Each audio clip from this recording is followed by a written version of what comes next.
Hi everybody, it's Rob. I wanted to do a video with panel questions that I received. I do a panel at the local college every term, and before the panel starts, actually usually the night before, I get an email with the questions that the students will be asking, just to kind of prep and know kind of what their questions are geared toward. So I thought it would be great to make a video with the answers to those panel questions, because most terms I'm getting a lot of the same questions, and so I figured it's kind of a general basis for questions from people who don't know but want to know things about transgender people. So I have gathered those questions and I have separated them for questions that are geared more toward me personally, and then questions that are just kind of general questions. So this first video I'm doing is going to be the personal questions, and I'll just go through the questions and answer them as I go. So here we go.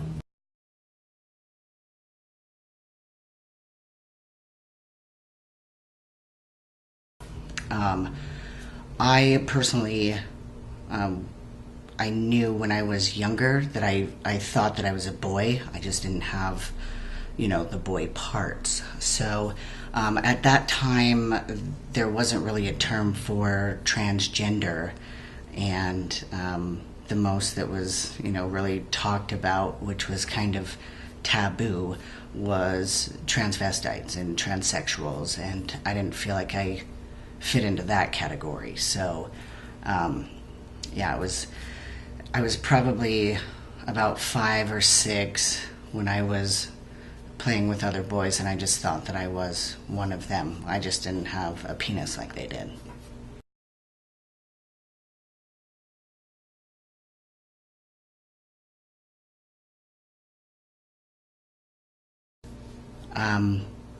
I definitely was excited. Like, I was finally like, yes, God, this is a possibility for me. Like, holy cow, I've waited my whole life. At that time I was like 28 when I was discovering that this was actually something that I was capable of getting to do. So I was very excited, but all of the changes and all of what that meant was very scary. I was anxious to get started, and yet I was kind of terrified at what all I would have to go through in order to get to where I wanted to be. So that's the answer to that one.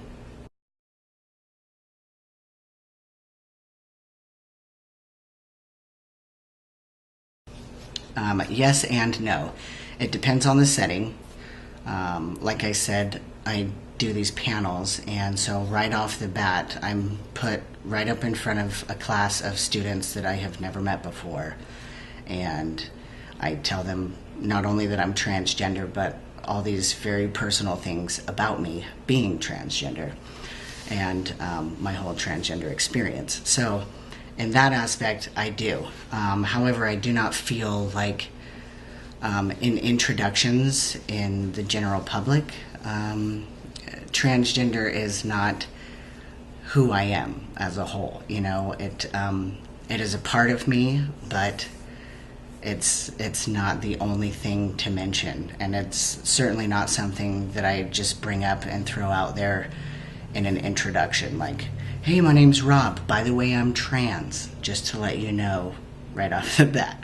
I don't do that. So usually what I do in my personal experience, I will get to know a person a little bit. I will take note of kind of their personality and how they interact with the world around them and other people. If I see that they're judgmental toward other people, if they're maybe closed-minded toward homosexuals or things of that nature, then I don't feel justified in telling them, because clearly they're going to be ignorant and judgmental, and I I don't care to let people like that know my business because it's really none of theirs.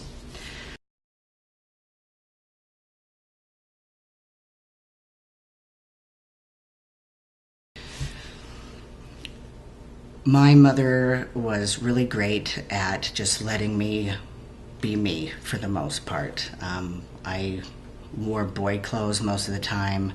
I got boy toys that I asked for, for Christmas and stuff like that. And when I say that, I'm generalizing toys that were designed, for boys in mind. But nowadays, it's obviously just a toy, and boys and girls can play with it. I'm just generalizing how it was back in the day. Things that were made and geared toward mostly boys were things that I would ask for Christmas and for my birthday and stuff like that. So I would usually get those things from my mom, and I loved that. But for religious reasons, on Sundays I would have to wear a dress. But other than that, I don't feel any traumatizing memories of being forced to wear girl clothes when I didn't want to.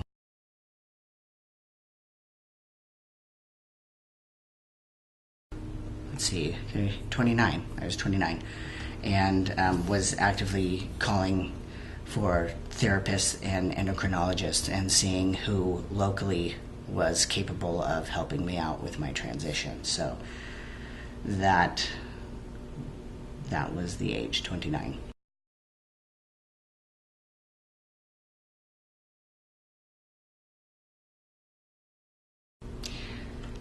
I did have a girlfriend at the time, and she seemed supportive and whatever made me happy. And she would get excited with all of my little changes and whatnot at the beginning. And then our relationship started to have issues, and I don't know specifically if it was because of my transition. Perspectives are always different from different individuals. I didn't feel that our problems were specifically geared toward my gender transition, but she may feel that way. Maybe because she identifies as a lesbian, maybe I wasn't fitting within her ideals anymore, I guess, with actively growing body hair and whatnot. But it started out with support, and we went our separate ways, so that's how that went.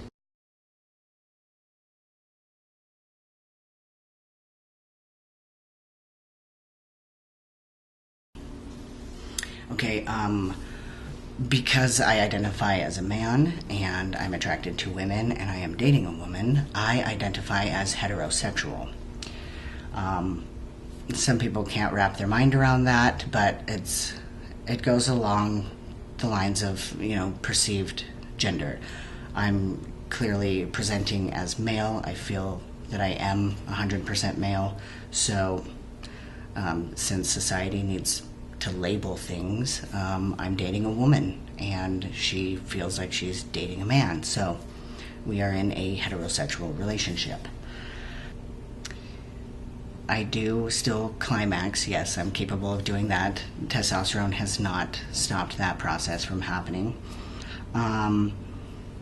Me being transgender affects intimate contact no different than it did before. When I identified as a lesbian, I was always the type that was, I used a strap-on, and so I would have, kind of the typical ideal cisgendered heterosexual sex, but obviously I was using different tools, and so that kind of affects my intimate contact in a way that there's extra steps that need to be taken. You can't just, start making out and then be ready to go. You have to get all the equipment on, and then there's the cleanup afterwards and stuff like that to make it different than the normal heterosexual experience. So.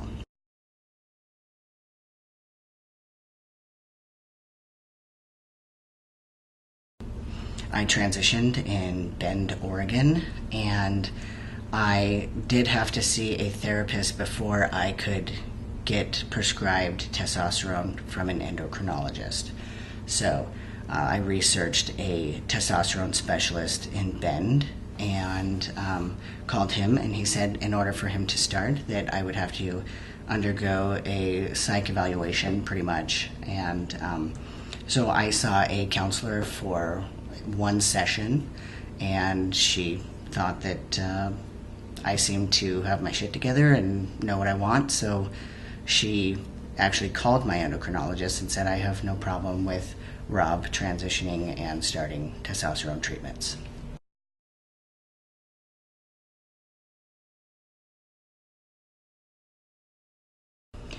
I was not. Once I realized it was something I could do, and I did my own research, I could not wait to transition, and I would weigh the pros and cons, and all the excess body hair, and like, oh, can I deal with that? And it didn't take long before I decided, like, yes, this is what I need. This is what I have needed all my life, and to get to have the possibility to do it, there was no wanting to ever even consider going back. I knew that it was the right decision.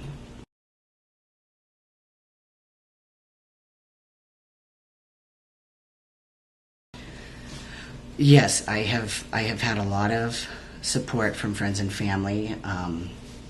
My friends are amazing, and it's like they didn't even bat an eye to the possibility of me transitioning. It was nothing too taboo and crazy, like, oh my gosh, I can't even imagine you're going through this.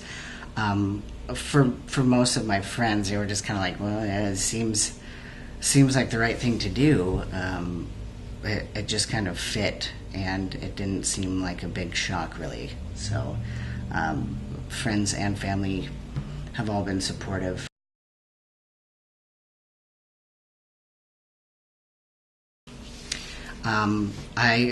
At this point in my transition, I really kind of enjoy the shock factor of meeting up with somebody from my past that somehow has not heard through the grapevine that I have transitioned.